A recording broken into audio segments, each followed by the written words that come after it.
what did you want to be when you wanted to grow up? A writer. Silly, isn't it? You see, back in college, I was passed as a genius. They couldn't print out a college newspaper without one of my stories. Boy, was I hot. Hemingway stuff. I reached my peak when I was 19. Sold a piece to the Atlantic Monthly. It was later reprinted in the Reader's Digest. But who wanted to stay in college when he's Hemingway? My mother bought me a brand new typewriter and I went straight to New York. Well, the first thing I wrote didn't quite come off, and the second I dropped, they weren't ready for that one. Then there was a third and a fourth, and all of a sudden I felt somebody over my shoulders just looking down at me, whispering, "Don Burnham, it's not good enough. Not that way. How about a couple of drinks just to get it off his feet?" So I had a couple. Oh, that was a great idea. That made all the difference. Suddenly I could see the whole thing. The tragic sweep of the great novel, beautifully proportioned. But before I could really grab it and put it down on paper, the drink would wear off and everything would disappear like a mirage. Then there was despair. And one drink to counterbalance despair and another to counterbalance that counterbalance, and I'm sitting in front of my typewriter trying to squeeze out a page that was halfway decent. And that other guy would pop up. Don Burnham. There's two of us, you know. One's a drunk, and the other's a writer. And the drunk always says to the writer, "Come on, idiot. Let's go get some good stuff off that portable. Let's hack it. Let's go down to that pawn shop on 3rd Avenue. It's always good for $10. For another drink, another binge, another bender, another spree, all humorous words." I tried to break away from that guy. I tried, but no good. I even bought a gun and some bullets. I meant to do it on my 30th birthday, but you know what happened? The gun went for 3 quarts of whiskey. The other Don wanted to get a drink first. He always wants to get a drink first. The flop suicide of a flop writer.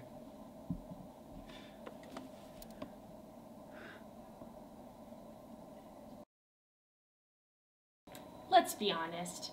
$20 million is more money than these people have ever dreamed of. Oh, see, now that pisses me off. First of all, since the demur, we now have more than 400 plaintiffs. And let's be honest, we all know there's more out there. Now, they may not be the most sophisticated people, but they do know how to divide. And $20 million is worth shit when split between them. Second of all, these people don't dream about being rich. They dream about being able to watch their kids swim in a pool without worrying that they will have to have a hysterectomy at age 20, like Rosa Diaz, a client of ours. Or have their spine deteriorate, like Stan Bloom, another client of ours. Now, before you come back in here with another lame-ass offer, I hope you think real hard. What is your spine worth, Mr. Walker? Or what might you expect someone to pay for your uterus, Miss Sanchez? Then you take that number and you multiply it by 100. Anything less than that is a waste of our time. Oh, and by the way, we brought in that water special for you folks. It's from a well in Hinckley.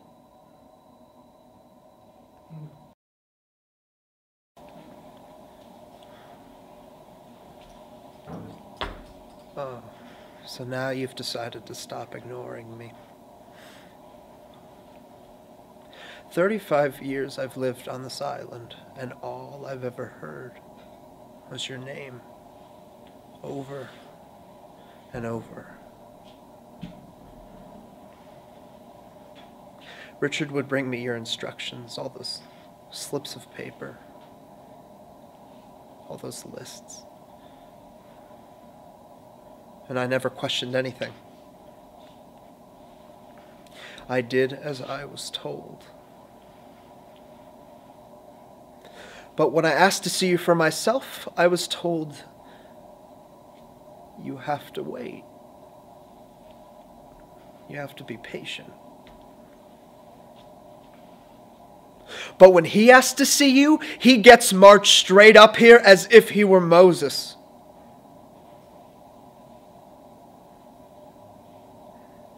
So tell me, why him?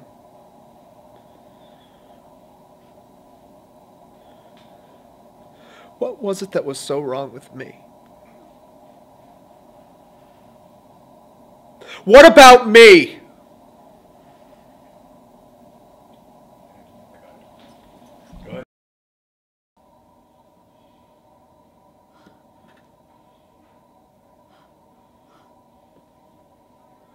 I want to help you. I want to help you. Stop it. Stop it. Stop it! I can bear the rest of it, but I can't bear that. Why are you taking so long to die? You're gonna die anyway. Oh, no. You're not gonna die. You won't die. But they're just little wounds. They're just little wounds. You'll make it home. You're gonna be all right. And you're gonna get home before I will. You know I can't run away. That's why you accuse me. I tell you, I didn't want to kill you. I tried to keep you alive. When you jumped in here, you see, you were my enemy. And I was afraid of you. But if you jumped in again, I wouldn't do it. Because you're a man just like me. And I killed you.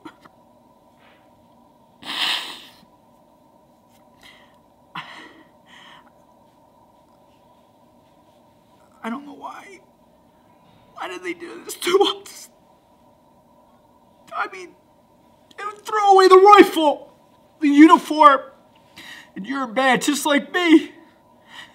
You could be like my brother, Albert and Kat. Say forgive me. Please, comrade. Say you forgive me! Please say it! Say you forgive me!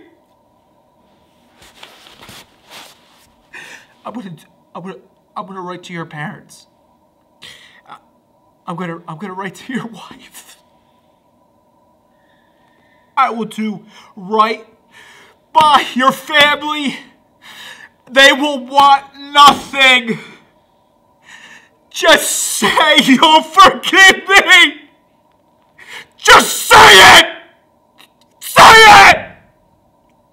Forgive me.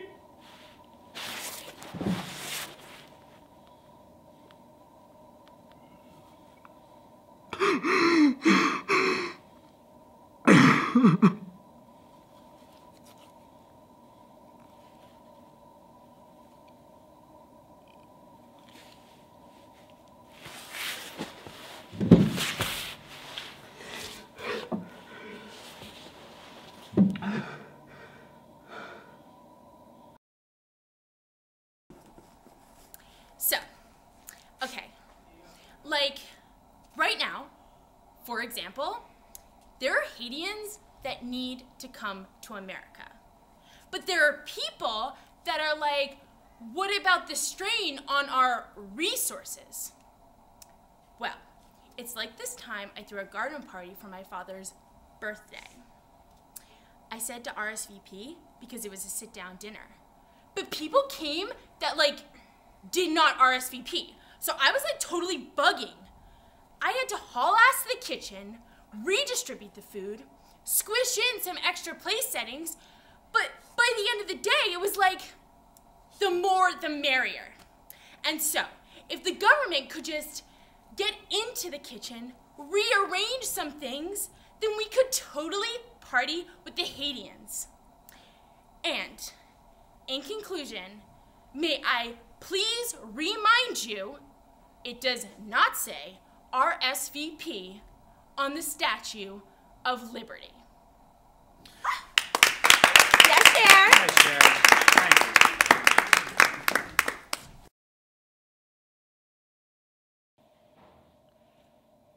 No, I used them.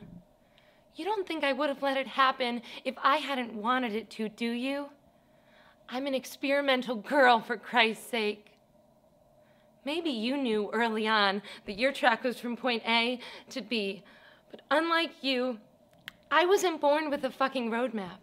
So I tried it all. That is until that's you and I, got together. And suddenly, I was sated.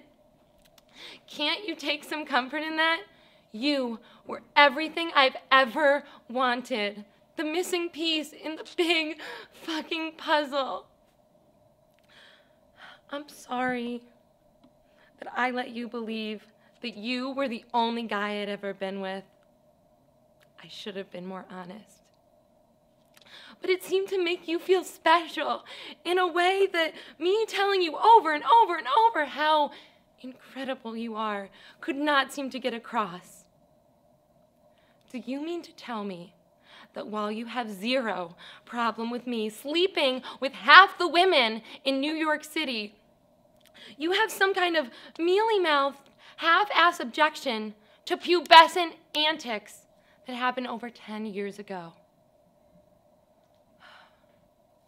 What the fuck is your problem?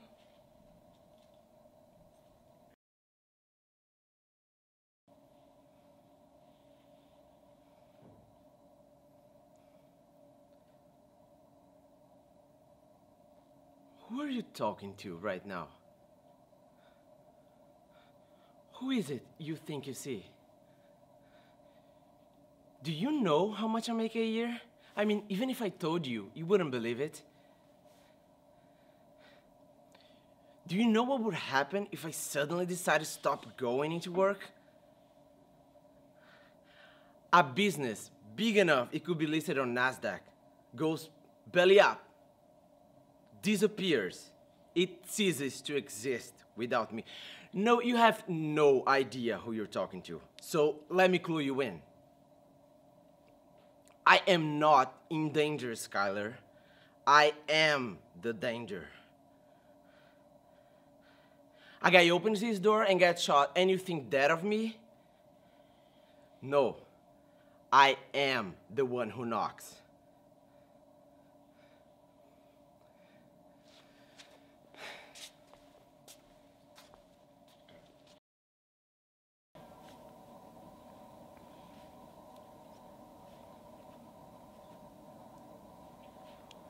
I recognize you. I'm from high school. But from TV! Didn't you play the retarded quarterback kid? Oh my god. Wait, are you really retarded? I thought you were really retarded. Because you're as good as a quirky kid, and the quirky kid is really retarded. And, oh my god. You totally convinced me. You know, if there's like a retarded Emmy, you would totally win it. You would kick Quirky's kid ass. You know, my cousin Jake, he's an actor. Jake Royal Winter, you know him? You probably don't. He was in Sheena once. He played the Gnome or something. But you know, that was great. I like that scene when you give your speech to the whole auditorium and your dad gives you the thumb up. It was emotional. I mean, I didn't cry, but I think my dad did. I mean, he went to the bathroom, I couldn't totally see it, but I could hear him sniffle. Yeah, it might have been dander though. Are you playing anything else? Any other roles? Retarded roles? You could definitely get one of those. Yeah. I mean, I thought you were really retarded. You know, Jake is a bad actor. Because, like, on Sheena, you can really tell. because he has like a furry costume and like a big head and stuff. You can really see him. But when we were younger, he used to play this impressions of Andrew Lloyd Webber musicals. It was awful. It was really bad. But you're really good. I mean, you're killing it. I should let you feel your forms, right? I'm sorry. I talk too much sometimes.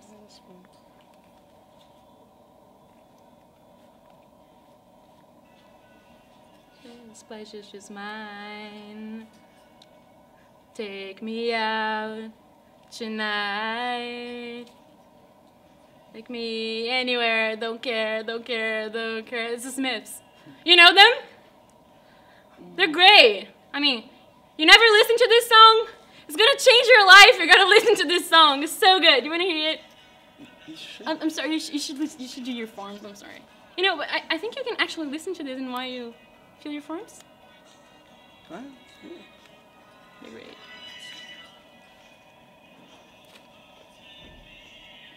Hmm.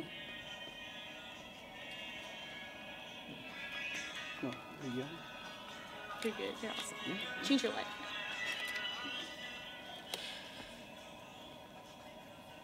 Not one anymore. I haven't got one.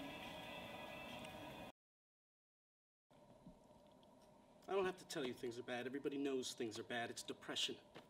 Everybody's out of work or scared of losing their job. The dollar buys a nickel's worth. Banks are going bust. Shopkeepers keep a gun under the counter. Punks are running wild in the street, and there's no one anywhere that seems to know what to do with us. No end to it. We know that the air is unfit to breathe, our food is unfit to eat, and we sit watching our TVs while some local newscaster tells us that today we had 53 violent crimes and 16 murders, as if that's the way things are supposed to be. We know things are bad, worse than bad. They're crazy. It's like everybody everywhere is going crazy, so we don't go out anymore. We just sit inside our living rooms as the world we live in is growing smaller and smaller, and all we can think to say is, please, just let me have my laptop and my flat screen and my iPhone, and I won't say anything. Well, I'm not gonna leave you alone.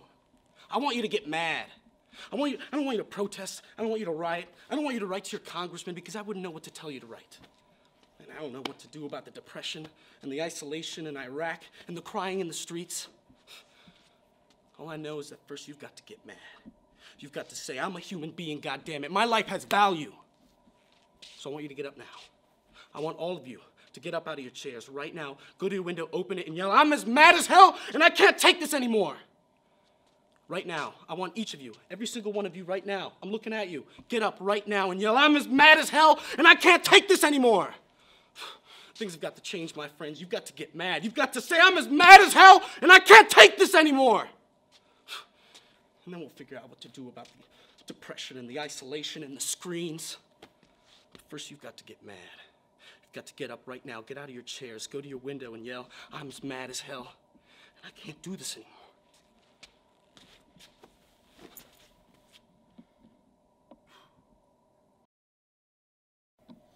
We're dicks. We are reckless, arrogant, stupid dicks. And the Film Actors Guild are pussies. And Kim Jong-il is an asshole. Now, pussies don't like dicks because pussies get fucked by dicks. But dicks also fuck assholes. Assholes that just want to shit all over everything. Now, pussies may think they can deal with assholes their way, but the only thing that can fuck an asshole is a dick with some balls. The problem with dicks is that sometimes they fuck too much, or fuck when it isn't appropriate. And it takes a pussy to show them that. But sometimes, pussies can get so full of shit, they become assholes themselves. Because pussies are only an inch and a half away from assholes. I don't know much in this crazy, crazy world. But I do know that if you don't let us fuck this asshole, we are going to have our dicks and our pussies all covered in shit. Please, Sophie, I want to understand. I'd love to know the truth. The truth? I don't even know what is the truth. My father. How can I explain how much I loved my father? My father believed that human perfection was a possibility. Every night I pray to God to forgive me for always being such a disappointment to my father, and I pray to him to make me worthy of such a great, good man. I was a grown woman. I was wholly come of age. I was a married woman when I realized that I hated my father beyond all words to tell it. It was winter of 1938, and for weeks my father was working on a speech he called Poland-Jewish Problem. Orderly, I typed those speeches, and I don't hear the words they're meaning, but this time I came upon a word I'd never heard before. The solution for Poland-Jewish problem, he concludes, is extermination. I had not meant to go to the ghetto that afternoon, but something made me go there. I stood there, I don't know for how long.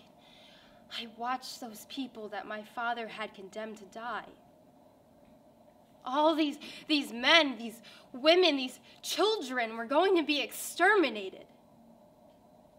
I suddenly remembered that my father was waiting for that speech, and I hurried home to finish the typing, and I made so many mistakes in the sentences, and I run with it to the university, and my father has no time to check that before speaking.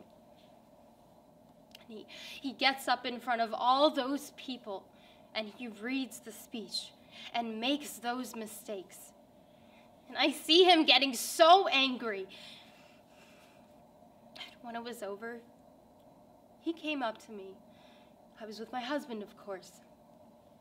And in front of all his colleagues, he said, "Sophie, your intelligence is pulp."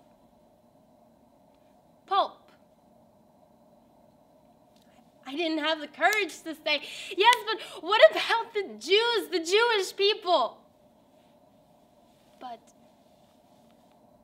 after that, he didn't trust me anyway, and neither did my husband. Even if you weren't in my food chain, I would go out of my way to attack you. If I were a lion and you were a tuna, I would swim out into the middle of the ocean and friggin' eat you. And then I'd bang your tuna girlfriend. Okay. First off, a lion swimming in the ocean? Lions don't even like water. If you place it near a river or some sort of fresh water source, that makes sense. But you find yourself in the ocean, 20-foot waves, coming up against a full-grown 800-pound tuna that was 20 or 30 friends. You lose that battle. You know what? You lose that battle 9 times out of 10. And guess what? You've wandered in our school of tuna, and now we have the taste of line. We've talked to ourselves, we've communicated and said, you know what? Line tastes good. Let's go get some more line. We've developed a system to establish a beachhead and aggressively hunt you and your family down. We will corner your pride, your children, your offspring. How are you going to do that? We will construct a series of breathing apparatus with kelp. We'll be able to trap certain amount of oxygen at a time. Won't be days at a time, won't be hour 45. No problem. That will give us enough time to find out where you live, go back to the ocean, get more oxygen, and then stalk you. You've lost your own game. You're outgunned, and you're outmanned. That go the way you thought it was going to go? Nope.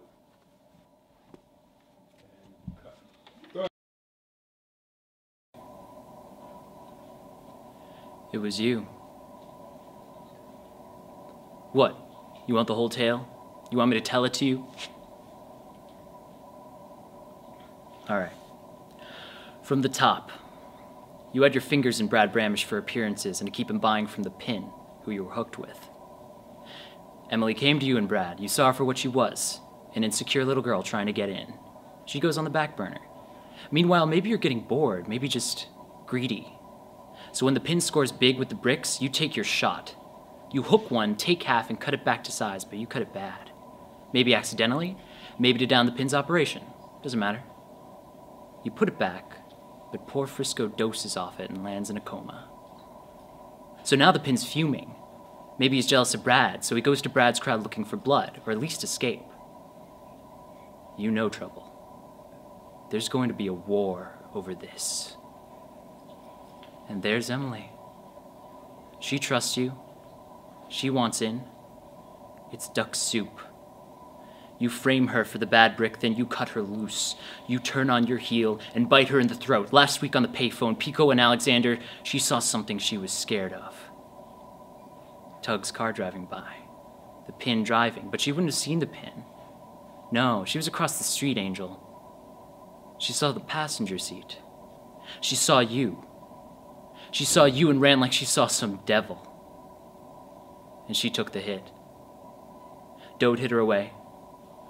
But the Pin was onto her, tracked her down, told her to meet him, that they'd make good, gave her a time and place, and sent Tug. Just to get this straight, but maybe you would talk Tug up, or maybe you just blew a fuse. But Em sprung it on him that she had her kid, and he did what anyone could count on Tug doing. He hit her. She took the hit for you. You let her take it. That's the tale. You're gonna tell me it's not?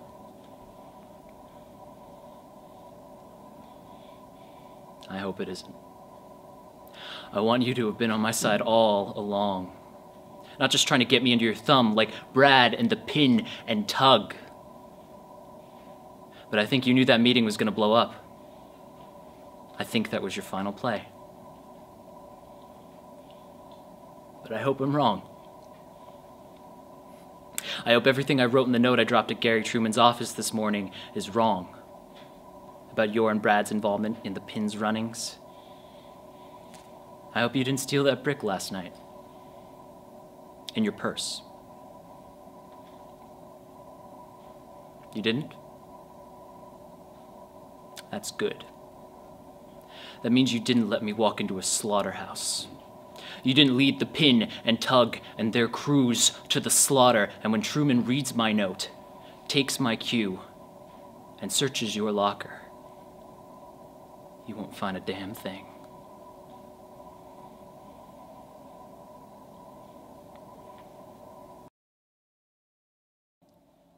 You don't know what you want. And I am not going to be holding your hand anymore while you try and figure it out. I've tried with you, Dante. I've encouraged you to go back to school and get the fuck out of this dump. To find a role in your life, a direction. I've even transferred for you so that maybe you would feel more comfortable going back to college if I was with you. Everyone told me it was a stupid idea, but I didn't care because I loved you and I wanted to see you get yourself out of this funk that you were in since that whore dumped you all so many years ago. And now, you want to go back to her so she can fuck you over again? Oh, no. I want you to follow through with this, Dante. I do. See, I want you to go back to her just so you can see what an idiot you are, so that when she dumps you again, and believe me, Dante, she will, when she dumps you again, I want to be there to laugh in your face so that when you realize that that's what you dropped our relationship for. I'm just glad that Randall had the balls to tell me since you couldn't. And having Randall tell me was the weakest move ever. You are spineless. Fuck you.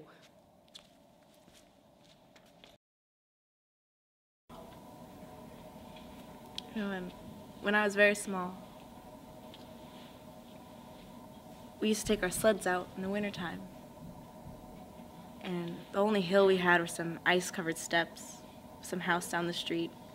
But we'd fill them in with snow, we'd make them real smooth. We'd ride down them all day.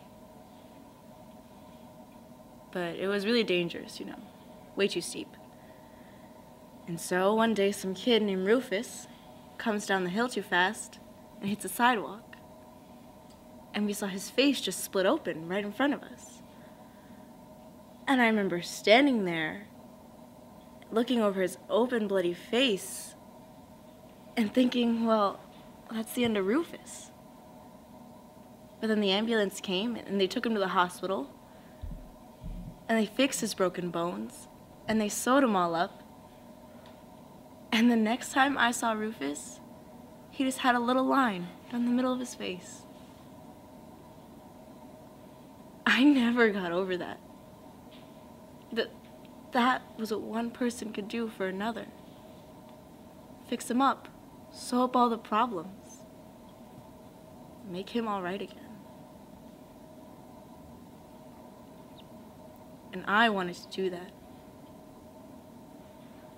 I always thought that that was the one concrete thing a person could do in this world.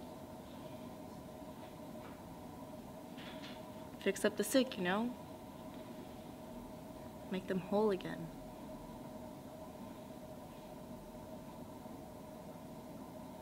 Now this was truly being God.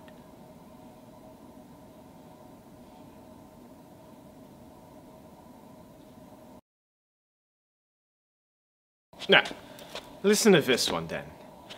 You open a company called Ass Tickler's Faggot Fan Club. You take out an advert in the back page of some gay mag, advertising the latest in arse-intruding dildos. You sell it a bit with her, I don't know, does what no other dildo can do till now. Latest and greatest in sexual technology, guaranteed results of your money back, you know, all that bollocks, right? Now, these deals cost $25 each, right? A snip for all the pleasure they're gonna give their recipients. Now, they send a check to the company name, nothing offensive, Bobby's Bits or something, for $25 each. You put these in the bank for 2 weeks and let them clear. Now this is the clever bit. Then you send back the checks for 25 quid from the real company name, Ass Tickler's Faggot Fan Club, saying, sorry, we've run out of supply from America, they've sold out. Oh no. Now, you see how many of those people cash those checks? Not a single soul, because who wants his bank manager knowing he tickles asses when he's not paying in checks? Yeah.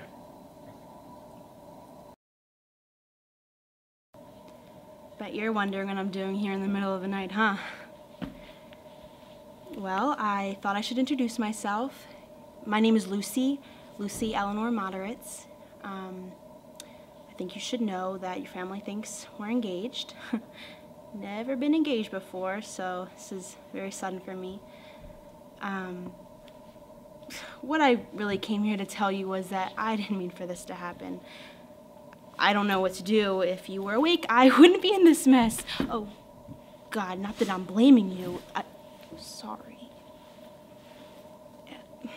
It's just that, you know, when I was a kid, I always imagined what I would be like or where I would be or what I would have when I got older. And, you know, it was the normal stuff. I'd have a house and family and just things like that. Not that I'm complaining or anything because, you know, I do have a cat. I have an apartment. I have sole possession of a remote control. It's very important. It's just that, never met anybody I could laugh with. Do you believe in love at first sight? I bet you don't. You're probably too sensible for that.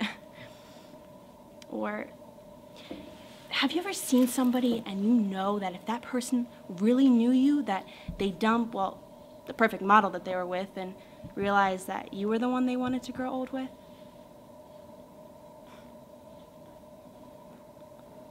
Have you ever fallen in love with someone you haven't even talked to?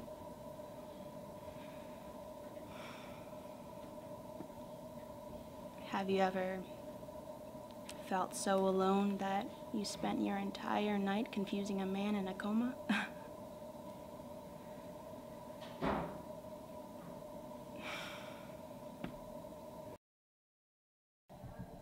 Can you imagine if Dickie did kill Freddy? What must that be like? To just wake up in the morning. How can you? Just wake up and be a person, drink a coffee? Whatever you do. however terrible, however hurtful. It all makes sense, doesn't it? Inside your head. You never meet anybody who thinks they're a bad person, or that they're cruel. Don't you put the past in a room, in the cellar, and lock the door? Just never go in there? Because that's what I do.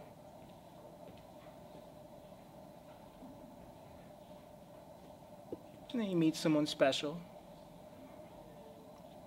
And all you want to do is toss them the key. Say, open up. Step inside.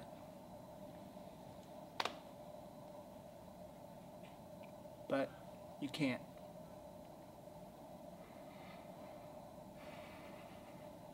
Because it's dark. And there are demons. And if anybody saw how ugly it was, I keep wanting to do that. Fling open the door, let the light in, clean everything out. If I could just get a huge eraser and rub everything out.